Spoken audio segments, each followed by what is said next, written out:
Bonjour à tous et bienvenue dans cette nouvelle vidéo de formation au logiciel Proteus. Aujourd'hui, nous allons parler des chargeurs sans fil ou de la transmission sans fil dans le logiciel Proteus 8. Déjà dans le logiciel Proteus 8, pour vous, c'est vrai que pour nous tous, ça doit être un peu difficile de réaliser la transmission sans fil parce qu'on n'aura pas de module de transmission sans fil directement intégré dans le logiciel Proteus. Mais nous pouvons néanmoins simuler le schéma de la transmission sans fil et vous permettre de le reproduire chez vous ou pour vos différents besoins. Donc déjà, nous démarrons sur un 555 qui est rythmé à une fréquence ici qui est de 100 Hz, comme dans les précédentes vidéos, nous avons vu comment rythmer la fréquence du 555 alimenté avec une tension continue de 5 volts. Donc, comment est-ce que la transmission sans fil se passe? Donc déjà, pour transmettre un signal sans fil, il est important ou il est du moins avantageux que ce signal soit sinusoïdal. Donc, il faut créer une sinusoïde avec le signal que vous souhaitez transmettre. Une sinusoïde et si possible une sinusoïde haute fréquence. Donc, la transmission, normalement, on peut transmettre des signaux sans fil. Généralement, généralement c'est mieux de commencer vers les 10 kHz, mais dans l'objectif de cette vidéo, nous allons nous caler à des fréquences vraiment basses.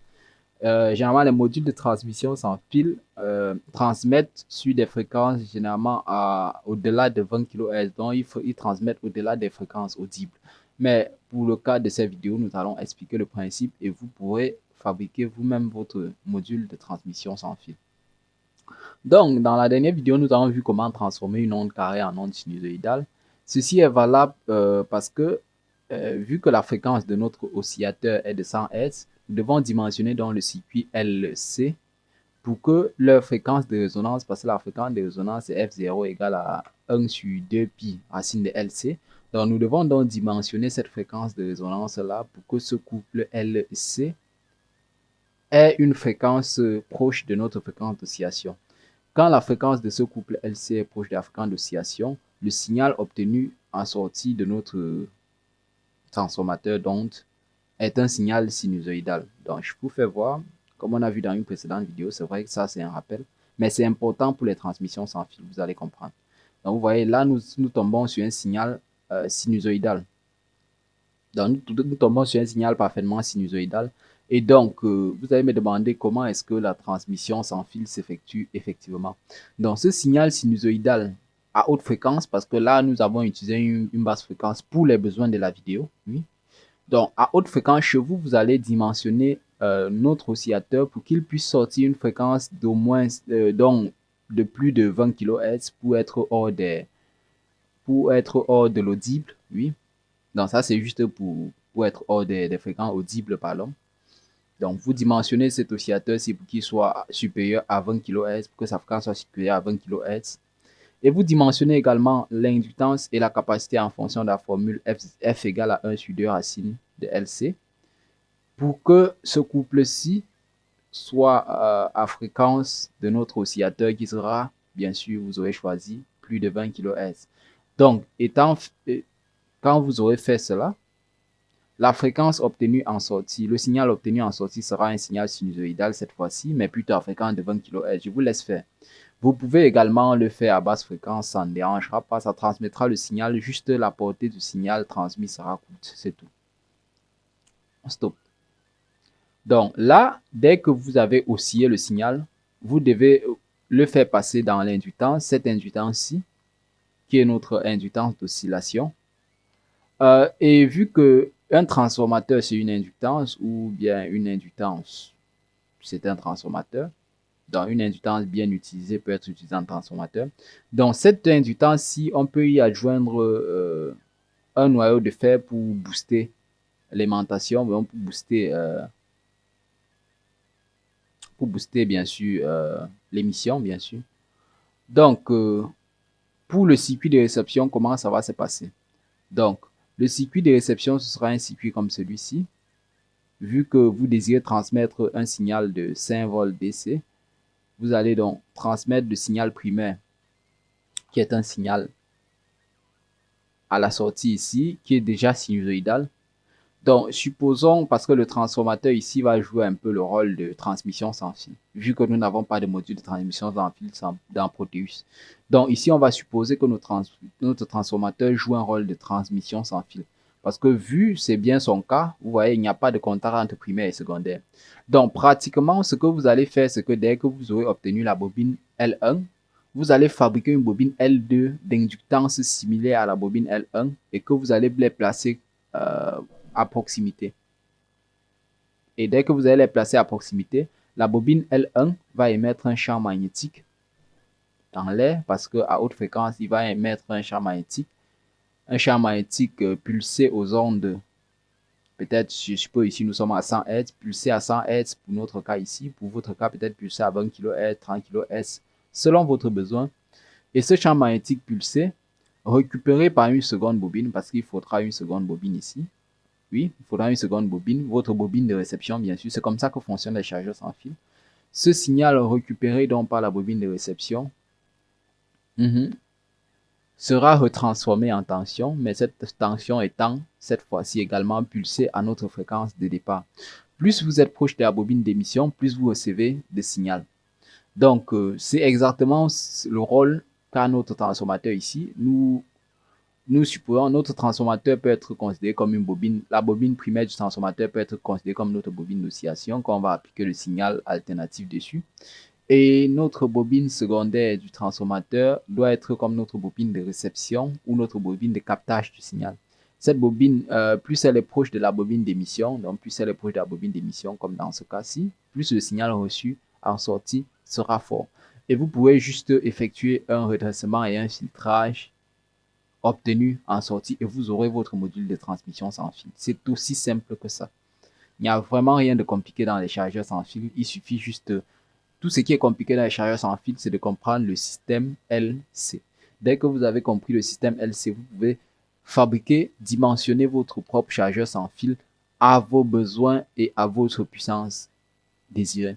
Donc, si nous lançons la simulation là, vous voyez là, notre circuit primaire émet des ondes à fréquence de 100 Hz qui s'en va dans notre bobine d'émission, elle l'émet, parce que là, un transformateur, c'est une bobine d'émission, une bobine de réception. Bobine d'émission, une bobine de réception. Sauf que ces bobines-ci sont très proches, vous voyez là. Bon, si on compte la chute de tension dans les 4 diodes, on compte la chute de tension dans la résistance R, dans la résistance de 15 ohms, on compte les inductances et résistances de fuite. Vous voyez là, nous arrivons environ à 3 volts 44 redressé, oui, 3 volts 44 avec une tension de 5 volts de départ. Donc, nous pouvons modifier pour faire un chargeur sans fil peut-être 12 volts. Donc, vous voyez là, si je modifie là à 12 volts. Donc là, je peux relancer. Ouais, là, à 12 volts, nous obtenons une tension d'environ, elle va stabiliser bien sûr, d'environ 9, 10, ça va monter, je suis sûr. Donc, nous obtenons une tension d'environ 10 volts en sortie. Ah, Proteus a du mal à calculer. Donc, je sais pas, vous voyez. Donc, vous voyez là, qu'est-ce qui se passe? Ouais. Donc là, vous voyez, d'environ 10 volts en sortie. Donc, ça va vraiment dépendre de votre besoin. Comme je dis toujours, ça va dépendre vraiment de votre besoin. Et ceci, c'est aussi un moyen pour nous d'isoler. Donc, si vous voulez aussi isoler un circuit d'un autre, par exemple, si vous voulez alimenter un circuit qui soit totalement isolé d'un autre, vous pouvez utiliser la transmission d'énergie sans fil. Par exemple, vous voyez là, ce circuit-ci, le circuit d'oscillation et de transmission, est totalement isolé avec le circuit de réception et de redressement. Donc, en fonction de votre besoin, vous aurez plus ou moins. L'astuce que les chargeurs sans fil utilisent très généralement, c'est que là, l'oscillation se fait en haute fréquence et généralement, ils boostent cette tension-ci. Ils peuvent utiliser un HR buck boost pour avoir d'abord ici, dans votre mini chargeur 5 volts, ils peuvent démarrer par exemple sur ici, peut-être ils peuvent quitter de 5 volts, ils font d'abord un HR boost, ils arrivent à 12 volts et c'est ces 12 volts là qui font osciller à haute fréquence pour obtenir finalement ici 5 volts en sortie. Vous voyez, si on utilise 5 volts, si on relance la simulation, vous voyez là, on va stagner autour des 3 volts 44, 4 volts. Tout ceci à cause aussi des chutes de tension dans les diodes. Donc aussi, il faudra faire attention aux chutes de tension dans les diodes et et aux résistances, au choix des valeurs des résistances et aux chutes de tension des diodes. Mais sinon, votre montage transmission sans fil sera effectué avec succès.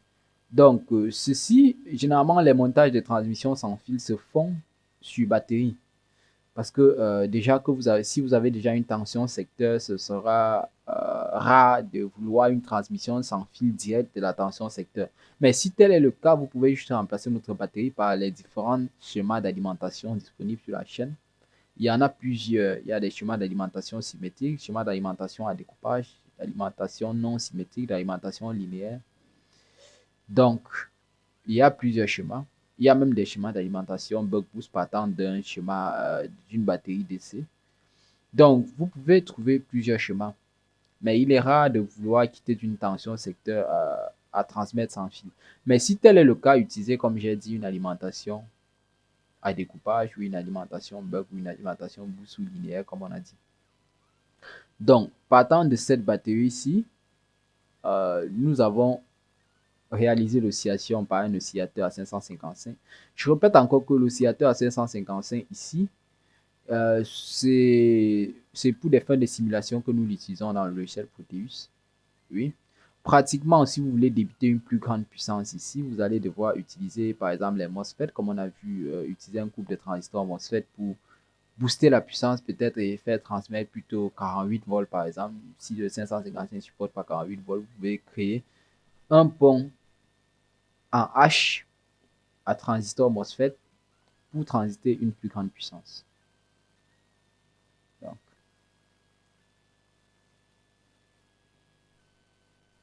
Donc ça c'est pour la transmission sans fil. Donc quand vous modifiez la fréquence ici, par exemple, vous allez voir, et je vais essayer de modifier la fréquence. Si je mets une très grande fréquence, vous allez voir mes bobines, par exemple, je vais mettre 100 nanofarad qui va représenter environ une fréquence de 1000 Hz. Donc à 100 nanofarad, nous sommes à 1000 Hz de fréquence. Et cette fréquence ne correspondra plus à la fréquence de résonance de l'impuissance et de la capacité. Vous allez voir qu'en sortie, nous n'obtiendrons plus du tout le même résultat. Donc vous voyez là, nous n'avons plus une fréquence qui soit synchrone avec la fréquence de résonance de notre bobine et de notre inductance. Par conséquent, notre transmission sans fil 5 volts, bien sûr, notre transmission sans fil 5 volts ne parvient plus à transmettre une bonne puissance en sortie parce que déjà, le signal qui est ici n'est plus oscillé convenablement. Si vous regardez la courbe de ça, vous verrez que ce n'est plus du tout un signal sinusoïdal. Je vais essayer. J'espère que ça va me montrer la courbe. Vous verrez que ce n'est plus un signal sinusoïdal. Donc là, on va revisualiser la courbe.